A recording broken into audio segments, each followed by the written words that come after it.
Bonjour, je suis Nathalie Lely, conseillère en parentalité masculine, et je suis venue aujourd'hui à la Coubosco dans le cadre des semaines de la parentalité pour donner des clés, des conseils aux papas et aux mamans afin que le père occupe sa juste place dans la vie des enfants, et ce dans un contexte de coparentalité. Aujourd'hui, c'est les hommes, les papas sont à l'honneur, et avant de prendre la parole et de vous laisser la parole, ce que je vous propose, c'est déjà savoir comment vous allez. Et nous allons parler également de la place du père dans ce contexte de coparentalité. Et avant ça, vous avez la chance de pouvoir voir un film. Eric, c'est un papa divorcé. Il s'est aperçu que sa fille, qu'elle a oublié son doudou, qui s'appelle Baba Siphon. Que va faire Eric? Il décide de traverser l'île en stop pour amener le doudou à sa fille. Bon film! Vous allez me dire ce que vous en pensez, ce que vous ressentez après avoir vu ce film. Est-ce que c'est facile pour un papa ou pour une maman d'élever seul son enfant?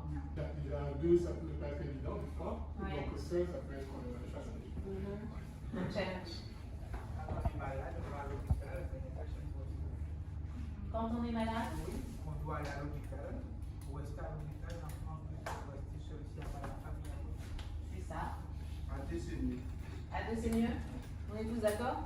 Oui. Et c'est plus facile pour un papa d'être seul ou pour une maman, que pour une maman d'être seule, ou c'est pareil? Alors, qui pense que c'est plus facile pour un papa d'élever seul son enfant? C'est pas que c'est facile, mais disons que l'enfant est plus. Il y a certains enfants qui sont plus attachés à leur père que la mère.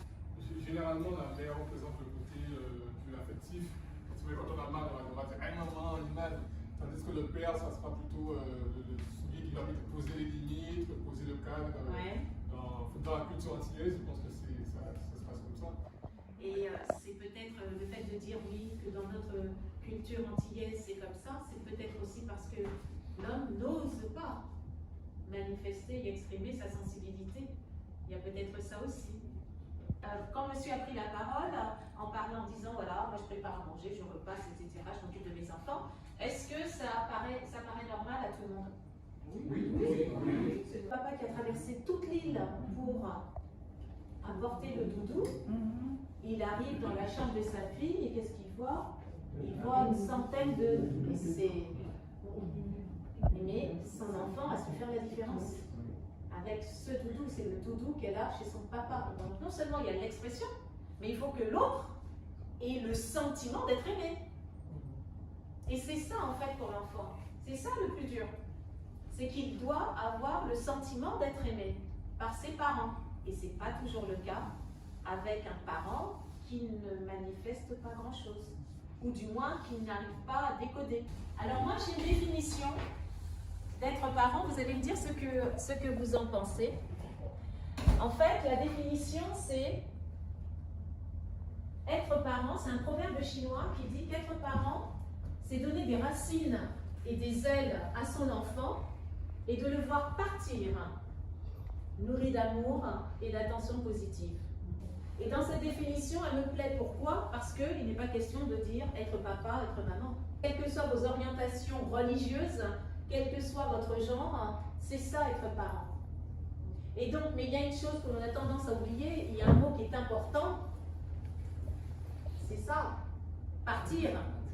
J'apprends ici en Guadeloupe qu'il y a encore des hommes qui sont mariés, qui ont des enfants et qui vont encore aller manger chez maman. Est-ce que c'est normal? Ensuite, voilà ce que j'aimerais que vous ayez tous en tête.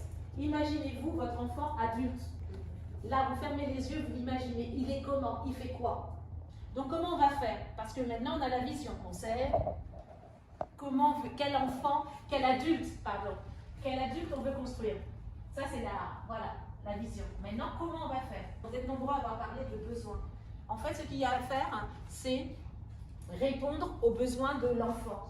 Parce que On n'est pas le même parent avec un nourrisson qu'avec un jeune adulte. Il faut que l'enfant grandisse en sécurité. Pour ça, il a besoin d'adultes, il a besoin d'aide, il a besoin de modèles positifs, il a besoin de repères. Et le père, justement, c'est un repère pour l'enfant. C'est un repère. Le père, c'est un modèle masculin. C'est le premier modèle masculin dans la vie de vos enfants. Tous les pères ne sont pas, comme je vois ici, les pères impliqués qui veulent être de meilleurs papas.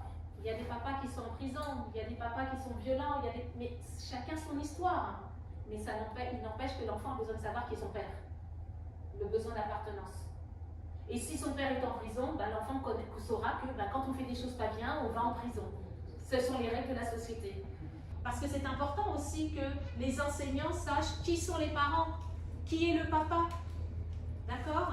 Les outils et les moyens pour occuper votre place, pour que l'enfant sache que vous êtes là.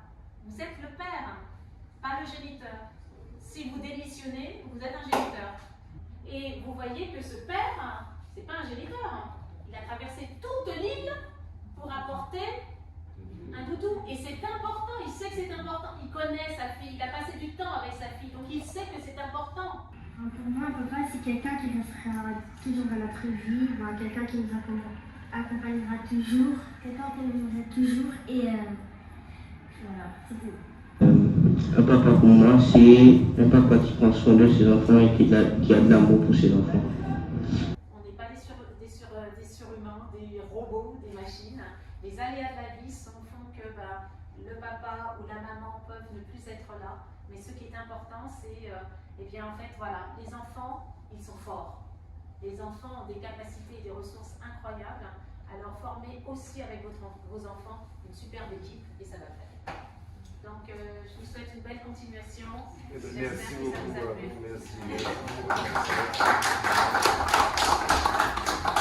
C'est une très bonne initiative pour les papas. Donc ça permet quand même d'échanger.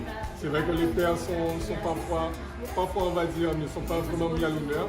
Donc le thème, on va dire le mot qui prime, c'est l'amour. L'amour qu'il faut donner à son enfant, quelle que soit sa situation. Donc l'amour et la communication. C'était vraiment génial, il y a reproduire. Et voilà, les parents sont là, les pères sont là et on fait le travail. Merci. Parce que c'était super, vraiment.